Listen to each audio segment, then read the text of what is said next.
Gas ওভেনে আপনারা কখনো নারিকেল তেলের ব্যবহার করেছেন কিংবা প্রেসার কুকারে কখনো হলুদ দিয়ে দেখেছেন? এমনই কিছু টিপস আপনাদের সঙ্গে শেয়ার করব। আশা করছি টিপসগুলি আপনাদের কাজে লাগবে। চলুন তাহলে দেখে নিই। প্রথম যে টিপসটি শেয়ার করছি, আমাদের বাড়িতে যে শার্ট কিংবা গেঞ্জি আমরা যখন ভাঁজ করি, অনেক সময় দেখা যায় ঠিকঠাক মতো কিন্তু লন্ড্রির মতো ভাঁজ করতে পারি না। তাই কি করতে হবে দেখুন, সবার প্রথমে শার্টটাকে আমি বোতামের দিকটাকে এইভাবে নিচের দিকে দিলাম, পিঠের দিকটাকে ওপর দিকে দিয়ে নিলাম। আমাদের বাড়িতে যে এই ধরনের বাচ্চাদের স্কুলের বই বা খাতা থাকে, কলারের দিকটায় রেখে শার্টের যে সাইডের কাপড়গুলোকে এইভাবে ভাঁজ করে নিতে হবে। হাতাটাকেও দেখুন ঠিক আমি এইভাবে সমান করে ভাঁজ করে নিচ্ছি। ঠিক অপর দিকের যে শার্টের কাপড়টা রয়েছে সেটাকেও আমি এইভাবে ভাঁজ করে নেব, আর হাতাটাকেও আমি এইভাবে সমান করে নিচ্ছি। যেহেতু আমার এখানে বড় শার্ট আমি নিয়েছি, তাই দুবার ফোল্ড করতে হবে। যদি আপনাদের ছোট শার্ট হয় তাহলে একবার ভাঁজ করলেই হয়ে যাবে। দেখুন এইভাবে আমি ভাঁজ করে নিচ্ছি। আর এইভাবে যদি আপনারা ভাঁজ করেন তাহলে দেখবেন আপনাদের পারফেক্ট লন্ড্রির মতো ভাঁজ হবে। এবার আমি বের করে নিলাম।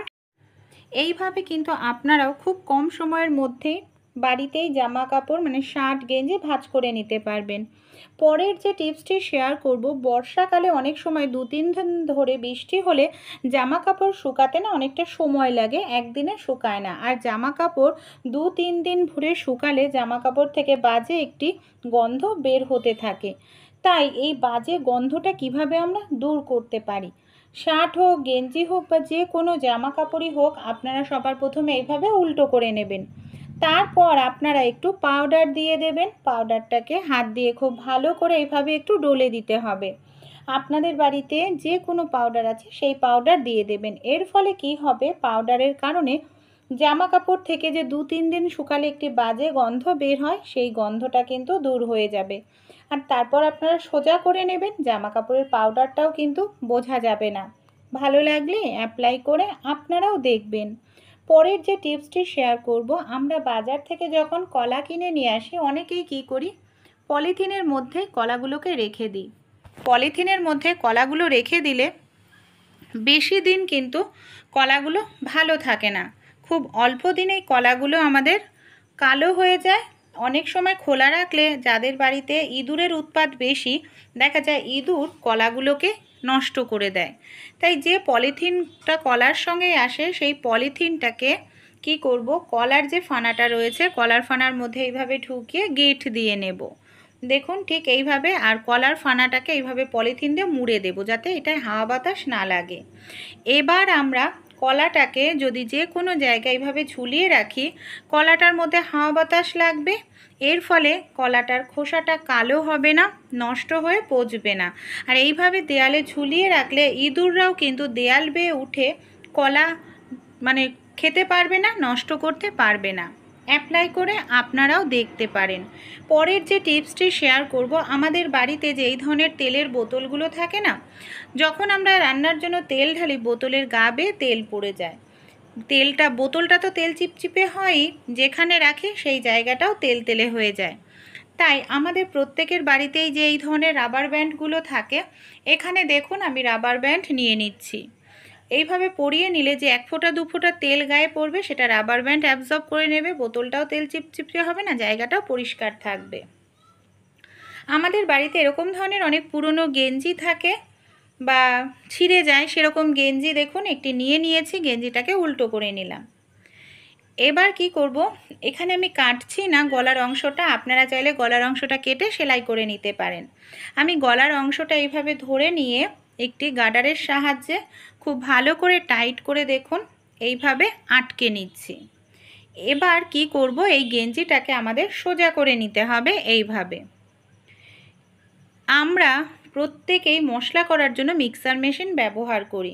রান্নাঘরে মিক্সার মেশিন রেখে দিলে তেল চিপচিপে হয়ে যায়, নোংরা পড়ে যায়, আমাদের আবার পরিষ্কার করতে লাগে। তাই আমরা যদি পুরনো একটি গেঞ্জি দিয়ে খুব সহজেই কভার তৈরি করে নিই, তাহলে কিন্তু গেঞ্জিটার দেওয়ার কারণে মিক্সার মেশিনটা একেবারে পরিষ্কার পরিচ্ছন্ন থাকবে, কোনো রকম দাগ ছোপ তেল চিটচিটে ভাব হবে না।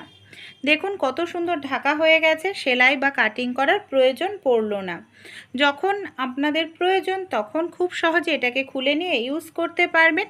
কাজ মিটে গেলে আবার আপনারা এইভাবে পরিয়ে দেবেন, এতে আপনাদের পরিষ্কার করার খাটনিটা কিন্তু অনেকটাই কমে যাবে। পরের যে টিপসটি শেয়ার করব, এই ধরনের যে কাপগুলো হয়, আমরা হয়তো কোথাও এক জায়গা থেকে আর এক জায়গায় নিয়ে যাই, দেখা যায় কাপের যে বক্সটা থাকে সেটা নষ্ট হয়ে গেছে, তখন ডাইরেক্ট প্যাকেটে করে নিয়ে গেলে অনেক সময় বাড়ি লাগে, এমনকি কাপগুলো ভেঙে যায়। তাই আমাদের বাড়িতে যদি এরকম কোনো পুরনো গেঞ্জি থাকে, গেঞ্জি নিয়ে নেবেন, গেঞ্জির ঠিক মাঝখানে এইভাবে কাপগুলোকে গুছিয়ে নিতে হবে।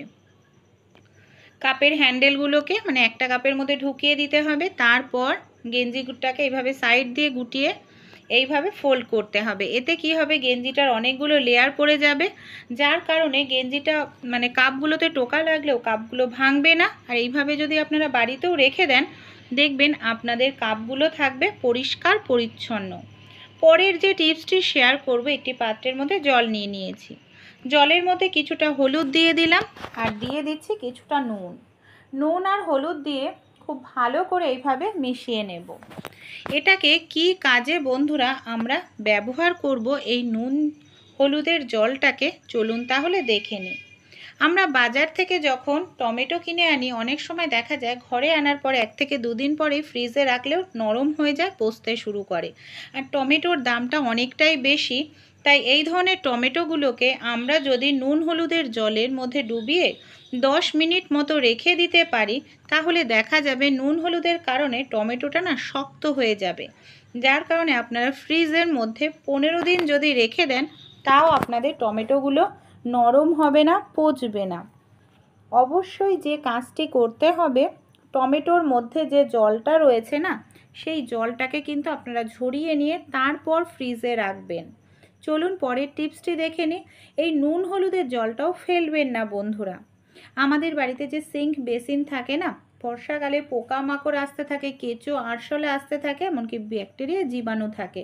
নুন হলুদের জলটা দিলে পোকামাকড় চলে যাবে, ব্যাকটেরিয়া জীবাণু যেগুলো থাকবে সেটাও কিন্তু ধ্বংস হবে। চলুন তাহলে পরবর্তী টিপসটি আমরা দেখে নিই। আমাদের বাড়িতে যে এই ধরনের প্রেশার কুকার থাকে না, কোনো কারণে হয়তো পুড়ে যায় প্রেশার কুকারের ভেতরটা, আর এইভাবে পুড়ে গেলে অনেকটা সময় লাগে ঘষা মাজা করতে। তাই সামান্য পরিমাণ নিয়ে নিতে হবে টুথপেস্ট, সেই সঙ্গে আমি নিয়ে নিচ্ছি সামান্য পরিমাণ হলুদ, আর সামান্য একটু পরিমাণ নিয়ে নেব জল। তারপর কি করব বন্ধুরা, নর্মাল একটি স্কচব্রাইট দিয়ে যদি আমরা এটাকে একটু ডলে নিই, খুব সুন্দর পরিষ্কার হবে বন্ধুরা। আর এইভাবে একটু ডললে আমাদের কিন্তু সময়টাও বেঁচে যাবে, আর খাটনিটাও কম করতে হবে, অনেকটা সময় ধরে ঘষা মাজা করার কোনো প্রয়োজনই পড়বে না। দেখুন কয়েক সেকেন্ড আমি ডলে নিলাম। টুথপেস্ট আর হলুদ অ্যালুমিনিয়ামের পাত্র পরিষ্কার করতে দারুণ সাহায্য করে। জল দিয়ে ধোয়ার পর রেজাল্ট কিন্তু আপনাদের সামনেই রয়েছে, ভালো লাগলে অ্যাপ্লাই করবেন। আমাদের বাড়িতে যে এই ধরনের ফল আমরা নিয়ে আসি, বিশেষ করে তাল, অনেক সময় আনার পর দেখা যায় তালটা খুবই নরম রয়েছে, ফ্রিজে রাখলে অন্যান্য খাবার থেকে তালের গন্ধ বের হতে থাকে। তাই বাইরে রাখলে কিভাবে 4-5 দিন ভালো রাখতে পারবো তার একটি টিপস শেয়ার করব।